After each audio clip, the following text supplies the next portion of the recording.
The Sunday sun hung low over the rooftops of the quiet estate, painting the streets in shades of gold and orange. Inside a small two-bedroom apartment in the outskirts of Lagos, Amelia Cole stirred a pot of porridge on the stove while humming softly to herself. The aroma of cinnamon and honey filled the room, mixing with the faint laughter of 3 children sprawled on the tiled floor of the living room. Her triplets, Ethan, Elsie, and Evan, all 10 years old, were bent over a pile of colored cardboard, glue sticks, and markers. They were cutting, pasting, and decorating with intense focus. "Ethan, pass me the blue glitter," Elsie said, her tongue sticking out slightly as she drew a large heart. "You used all of it yesterday," Ethan replied, shaking the empty tube. Evan giggled. "Use red. Red is love. Daddy color." The room fell quiet for a moment. That word, daddy. Amelia turned from the stove and watched them silently, her eyes soft but tired. It had been 10 long years since she last heard anyone call a man that in her home.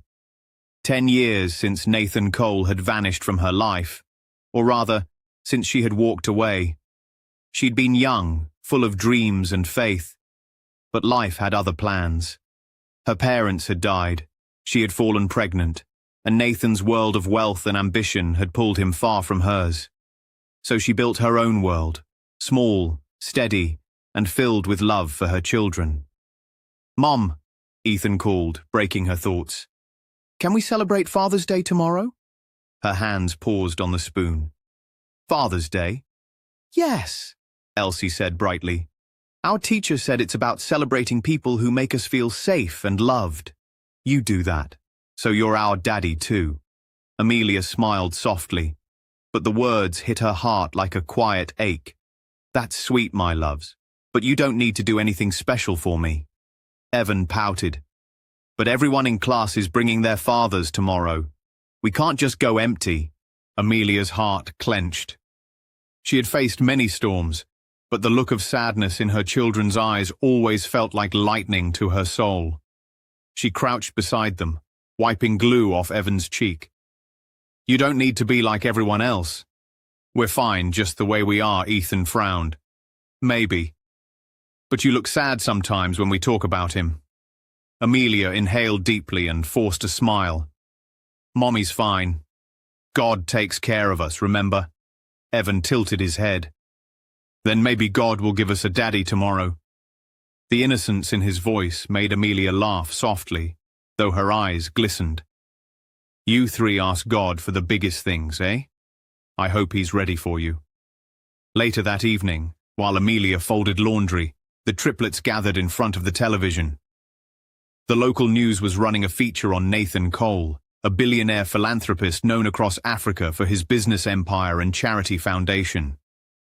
The screen showed him stepping out of a black Rolls-Royce, tall, confident, and impeccably dressed in a navy suit. Despite the cameras flashing and people crowding, there was a certain emptiness in his eyes, a loneliness that even success couldn't hide. "Who's that?" Elsie asked. Ethan squinted at the screen. "Nathan Cole. He owns Cole Industries. He looks serious." Evan leaned forward. "He looks lonely." Elsie nodded. "Yeah, maybe he doesn't have a family." Ethan's mind started racing. "Wait! What if—" He paused dramatically, glancing at his siblings. "What if we borrow him for a day?" Evan's eyes widened. "Borrow him?"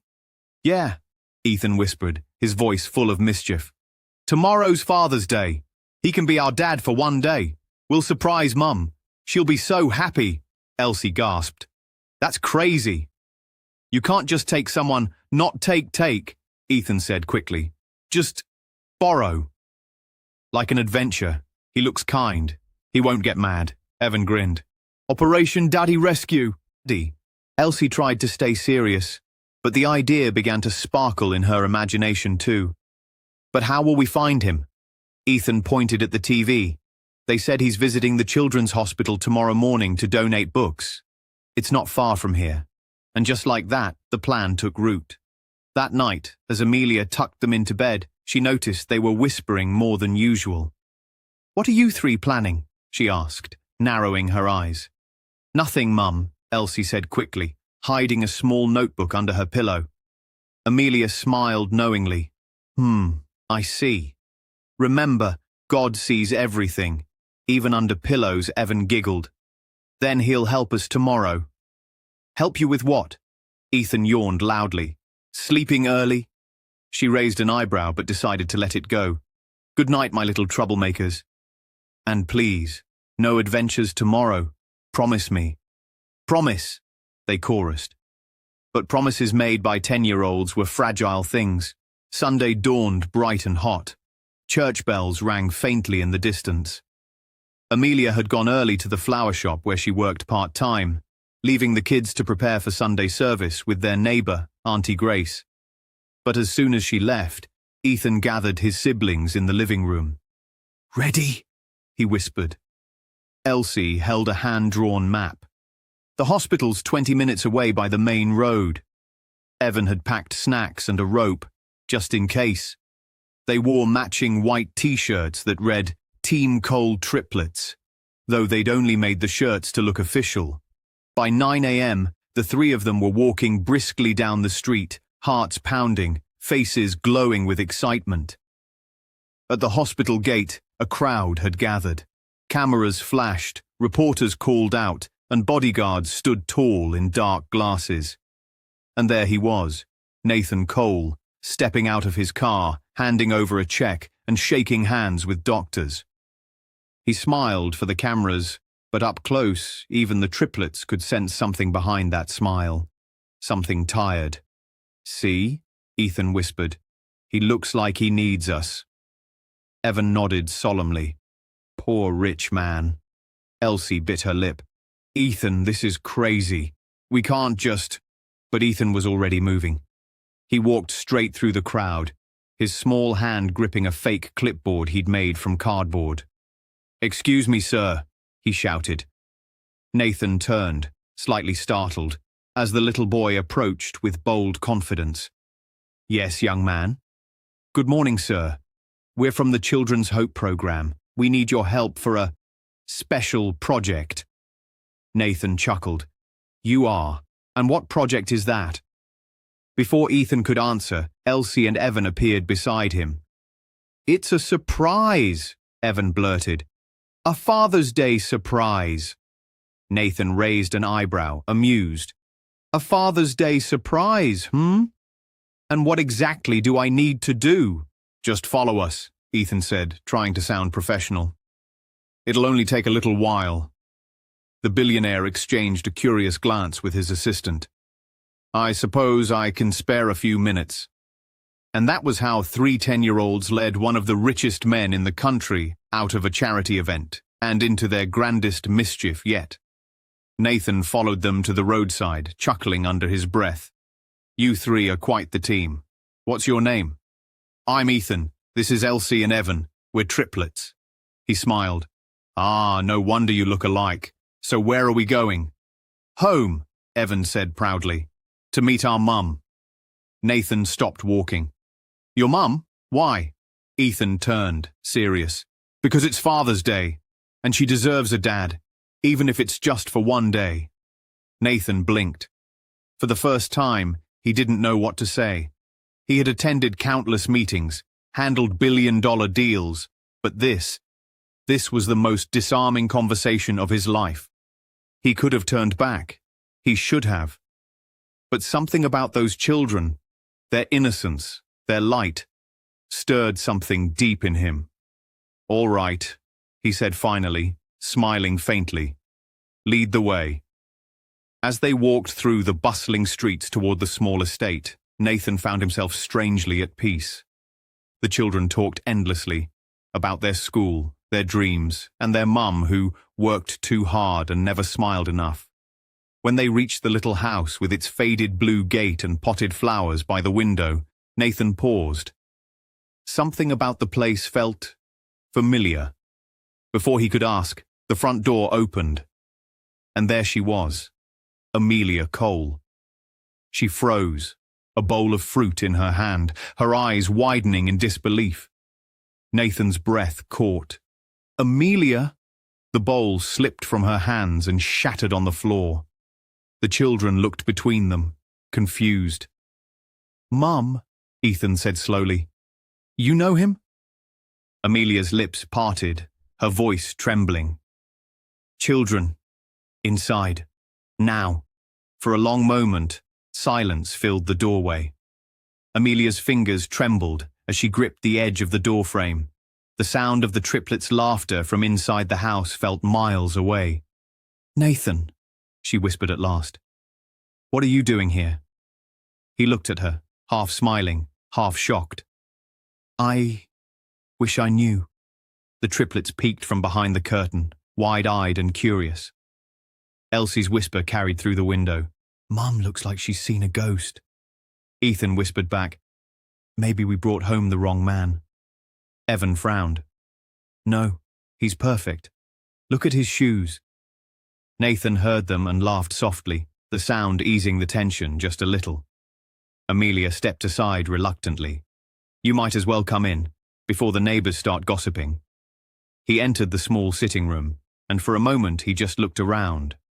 The room was modest, handmade curtains, a worn-out couch, a wall clock that ticked too loud. But everything felt warm, alive, and deeply familiar. Amelia set a glass of water on the table. "So," she said cautiously, "how did you end up here?" Nathan took a slow breath. "You might not believe me, but your children kidnapped me." She blinked. "I beg your pardon?" "They found me at the hospital," he said, unable to hold back a chuckle. "Said they needed a father for a day. And somehow, I followed them." Amelia turned sharply toward the hallway. "Ethan! Elsie! Evan!" 3 guilty faces appeared instantly. "Is that true?" Ethan stepped forward bravely. "Yes, Mum." "But we didn't mean any harm. We just wanted you to be happy for Father's Day." Amelia sighed, pressing her fingers to her temples. "Lord, give me patience." Nathan smiled gently. "They're brave, Amelia, and kind. You raised them well." She shot him a wary look. "You don't get to say that." The words slipped out sharper than she intended. Nathan fell silent. For a long while neither spoke. The ceiling fan whirred lazily above them, and outside, the faint sound of a hawker's bell echoed through the street. Finally, Amelia exhaled and sank into the couch. "You should go, Nathan. You don't belong here." He looked at her, eyes full of old sorrow. "Maybe not. But somehow I feel like I do." After a while, the triplets insisted he stay for lunch. Amelia resisted, but Nathan's polite charm and their relentless pleading wore her down. Evan grinned as he dragged a chair to the small dining table. "Uncle Nathan, do you like jollof rice?" Nathan smiled. "Who doesn't?" Ethan added proudly. "Mum makes the best one in the whole estate." Amelia rolled her eyes but said nothing. She cooked quietly while Nathan helped the children set the table. He tied napkins, sliced fruit, even told them stories about traveling across Africa. When lunch was served, the triplets sat like little kings, beaming with pride. Amelia watched them from across the table. For the first time in years, their home echoed with laughter that wasn't just hers trying to fill silence. Nathan caught her looking. Their eyes met, just for a moment. But it was enough to stir memories she had buried deep. The days they'd spent dreaming together, their promises under the rain, the way he had once said, "You and I will build a life no one can break." When the triplets ran outside to play afterward, the air between them grew heavier. Nathan leaned back in his chair, his tone soft. "They're wonderful kids, Amelia." She folded her arms. "They're mine." He nodded slowly. "And do they know who their father is?" Her expression hardened. "No, and they don't need to." He studied her face. "So you really disappeared? No calls, no letters?" "I had to," she said quietly. "I was pregnant, broke, and alone. You were building an empire. I wasn't going to be your distraction." "You weren't a distraction," he said firmly. You were my reason. She turned away, blinking fast.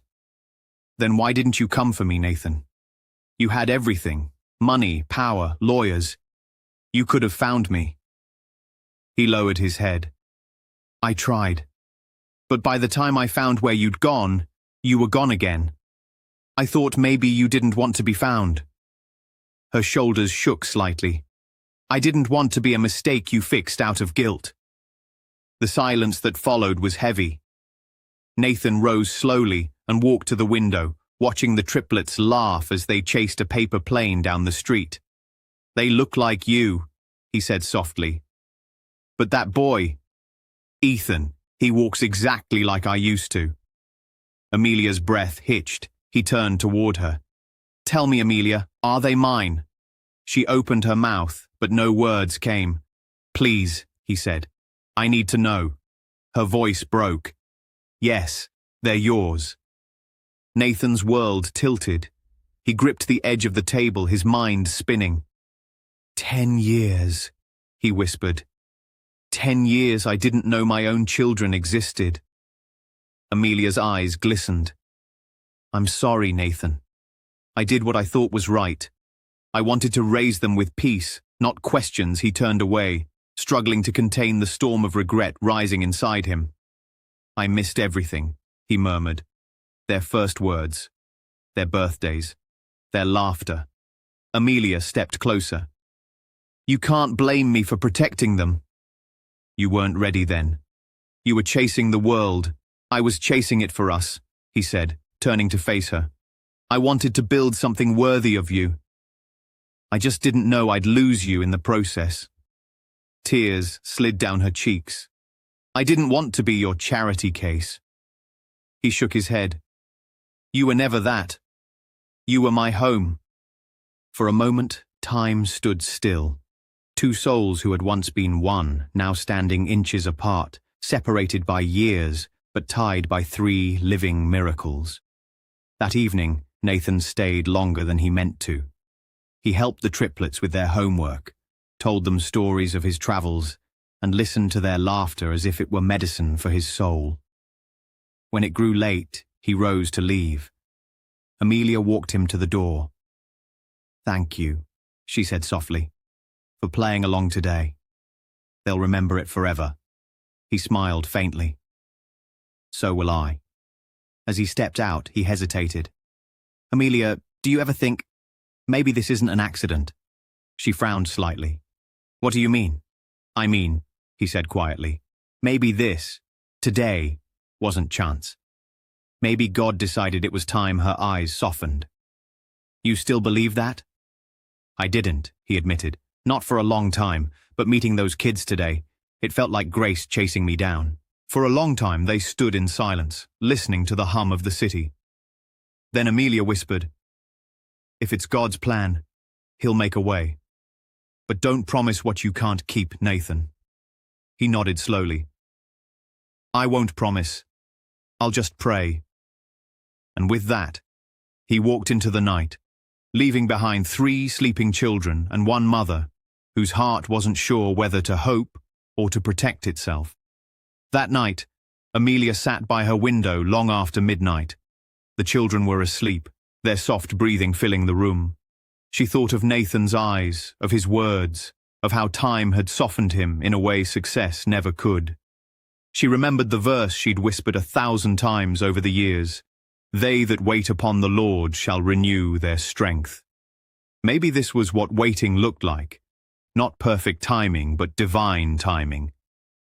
Meanwhile, in his mansion across town, Nathan sat alone in his vast living room, staring at an old photograph he'd kept in his drawer for 10 years, a picture of a smiling Amelia holding a rose.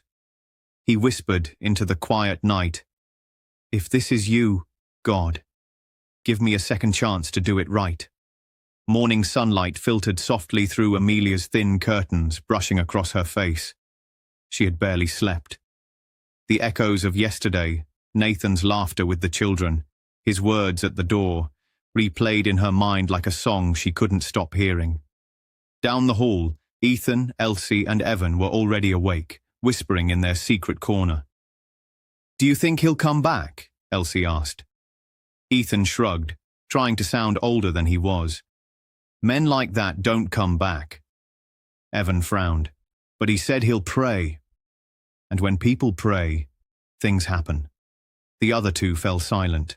For all their cleverness and curiosity, faith was something their mother had taught them deeply, a quiet belief that God saw even the smallest hearts. Around noon, Amelia heard a knock. She opened the door cautiously and froze. Nathan stood there again, dressed simply this time in a white shirt and jeans, holding a small box. "Good morning," he said with a gentle smile. Amelia blinked. "You came back?" "I said I'd pray." God answered faster than I expected. Before she could speak, the triplets burst from behind her legs, shouting, "Uncle Nathan!" and wrapped their arms around his waist. He laughed, kneeling to hug them. "I missed you, little angels." Amelia stepped aside as he entered, trying not to smile. "You really have no idea how confusing this is for them." Nathan nodded. "I don't want to confuse them. I just want to know them." He handed her the box. Inside were school supplies, storybooks, and 3 identical wristwatches engraved with each child's name. Amelia's eyes softened. "You didn't have to." "I know," he interrupted gently. "But I wanted to." Over the next few weeks, Nathan became a quiet presence in their lives. He didn't barge in or make promises. He simply showed up, school pickups, evening walks, helping with homework. The neighbors whispered, "Of course," but Amelia didn't care. He mended the broken tap in the kitchen. He taught Ethan how to play chess. He bought Elsie her first paint set and listened patiently as Evan read stories aloud. Slowly, laughter became a daily rhythm again. But one night, after the kids were asleep, Amelia sat across from Nathan in the small living room. "You don't owe us anything," she said quietly. "You've done enough." He met her gaze, steady and calm. "I'm not doing this out of guilt, Amelia. I'm doing this because God gave me back what I didn't deserve." She looked away. "You make it sound simple." He smiled faintly. "Faith isn't simple. It's surrender." For a moment, neither spoke. The air between them carried everything words couldn't: regret, forgiveness, hope. One afternoon, Nathan received a call from his company's board. His long absence had stirred unrest among investors. The press speculated wildly. "Billionaire abandons empire for secret family." He sighed heavily as he sat in his car outside Amelia's home. When she opened the door, she saw the strain on his face immediately. "Work trouble?" He nodded. "They think I've lost my mind." "Have you?" she asked softly. He smiled weakly. "Maybe. Or maybe I finally found my heart." Her expression softened, but her voice stayed steady. "You have to go back. Fix what's yours. Don't let the world say we destroyed you." He looked at her for a long time, then nodded. "I'll go. But not to stay away. I'll go to put things right, so when I come back, it'll be for good." Back in his sleek corporate office, Nathan Cole looked out over the skyline of Lagos and felt empty. All the power, all the money, and yet his thoughts were anchored in a small house with 3 children and a woman who once walked away to protect her peace. That day, during a press conference, he made a decision that shocked everyone. He stood before cameras and said, "For years, I thought success meant having everything. But I've learned that true success is being present where love lives.